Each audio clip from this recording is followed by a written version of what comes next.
Hello dear tenth aspirants, welcome to my YouTube channel. This is Kundan और आज हम बात करेंगे एनसीईआरटी क्लास टेंथ मैथ के एक बहुत ही महत्वपूर्ण टॉपिक सरफेस एरिया और वॉल्यूम के बारे में।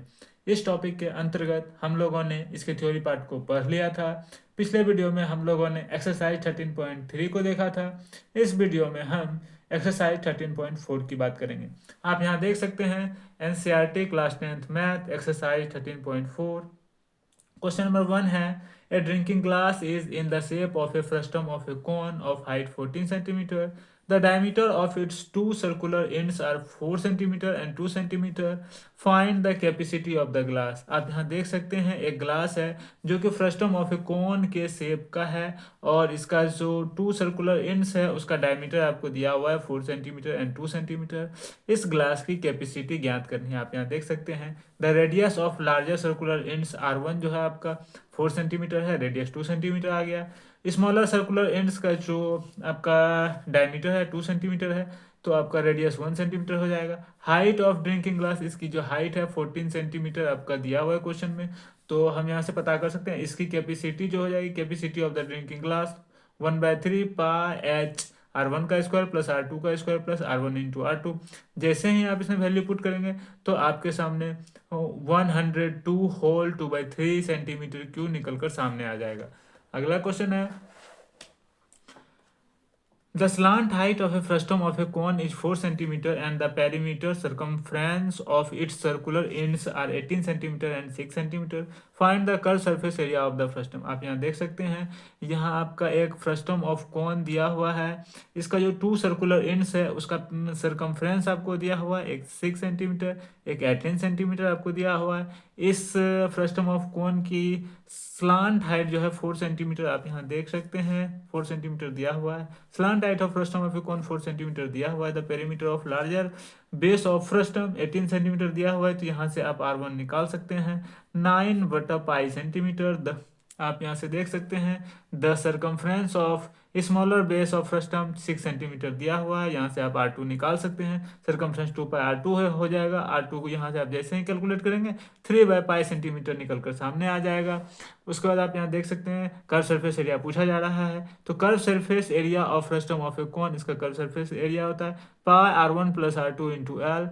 जैसे ही R1 और R2 का वैल्यू यहाँ पुट करेंगे तो आपका 48 सेंटीमीटर स्क्वायर निकल कर सामने आ जाएगा। अगला क्वेश्चन है,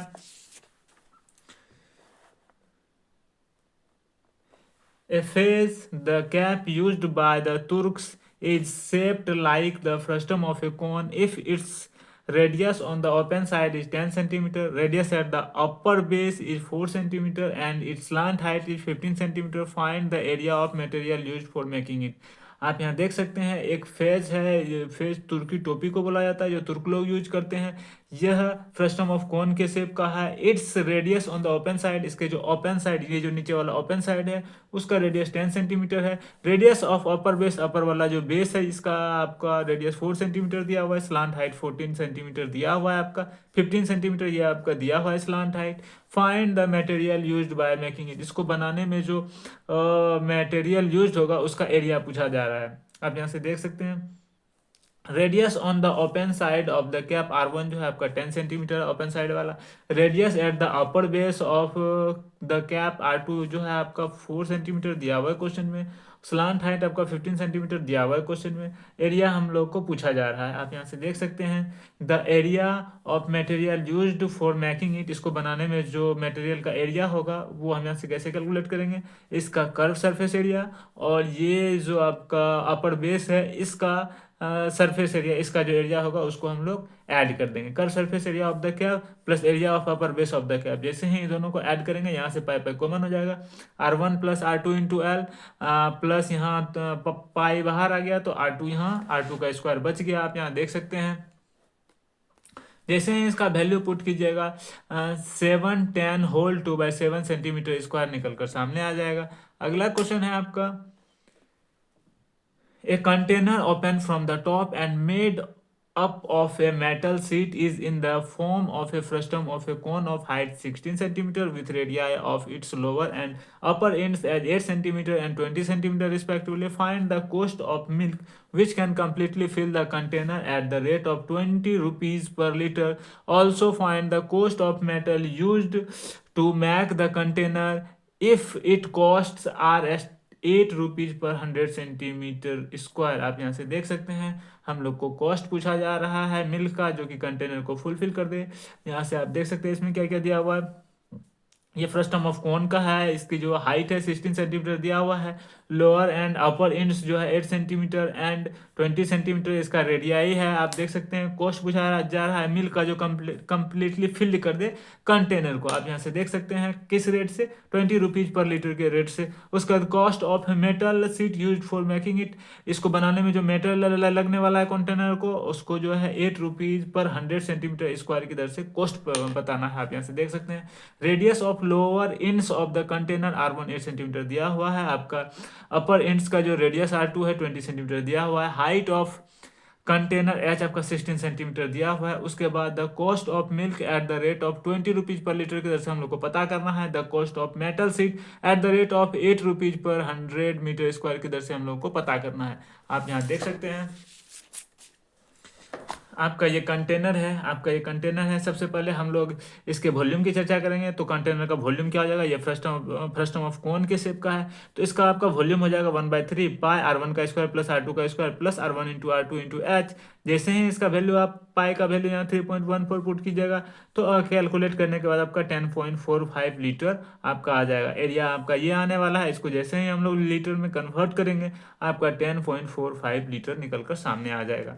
आप यहाँ से देख सकते हैं 10.45 लीटर जो है मिल्क इस कंटेनर को फुलफिल करता है, इसलिए द कॉस्ट ऑफ मिल्क, तो इस मिल्क का जो कॉस्ट होगा 20 रुपीज पर लीटर की दर से आप यहाँ देख सकते हैं 209 रुपीज आपका निकल कर सामने आ जाएगा। अगला क्वेश्चन इसी में था कि मेटल जो यूज हो रहा है उसका जो एरिया होगा वो पता करना था। आप यहाँ देख सकते हैं और उसका कॉस्ट भी पता करना था।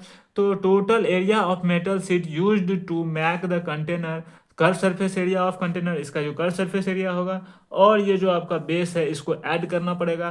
जैसे ही इसको ऐड करेंगे तो आपका ये पाई बाहर आ गया, R1 इंटू R2, एल का जो इसमें रिलेशन होता है H square plus R2 minus R1 का होल स्क्वायर होता है। इसको जैसे ही वैल्यू पुट कीजिएगा आप यहाँ देख सकते हैं एस तो आपका 16 सेंटीमीटर दिया हुआ है, R2 20 है, R1 8 सेंटीमीटर है। जैसे ही आप इसका स्क्वायर कीजिएगा इसका हो जाएगा 256, इसका 144 आ जाएगा, यहाँ से 12 आ जाएगा, 12 का स्क्वायर 144 होता है। जैसे ही दोनों को ऐड कीजिएगा 400 आ जाएगा, इसका स्क्वायर रूट तो 20 होता है। जैसे ही दोनों को मल्टीप्लाई करके आप सॉल्व कीजिएगा तो आपका 1959.36 सेंटीमीटर स्क्वायर निकल जाएगा। इसका कॉस्ट आप जैसे ही निकालिएगा 8 रुपीज पर 100 सेंटीमीटर स्क्वायर की दर से आपका 156.75 रुपीज निकल कर सामने आ जाएगा। अगला क्वेश्चन है आपका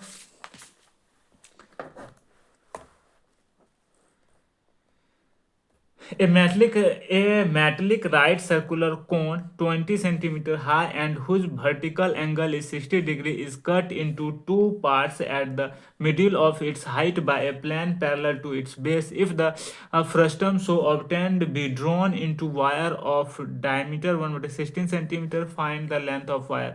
आप यहाँ से देख सकते हैं एक मेटलिक राइट सर्कुलर कॉन है, आप यहाँ से देख सकते हैं जिसका जो हाइट है 20 सेंटीमीटर दिया हुआ है, ये 10 दोनों को जैसे ही ऐड करेंगे तो 20 हो जाएगा। वर्टिकल एंगल जो है आपका 60 डिग्री दिया हुआ है, आप यहाँ से देख सकते हैं ये जो वर्टिकल एंगल है ये 60 डिग्री होगा और ये जो है ये आपका परपेंडिकुलर है यहाँ से, तो ये जो आपका एंगल्स होगा ये 30 हो गया और इधर भी आपका 30 बन जाएगा।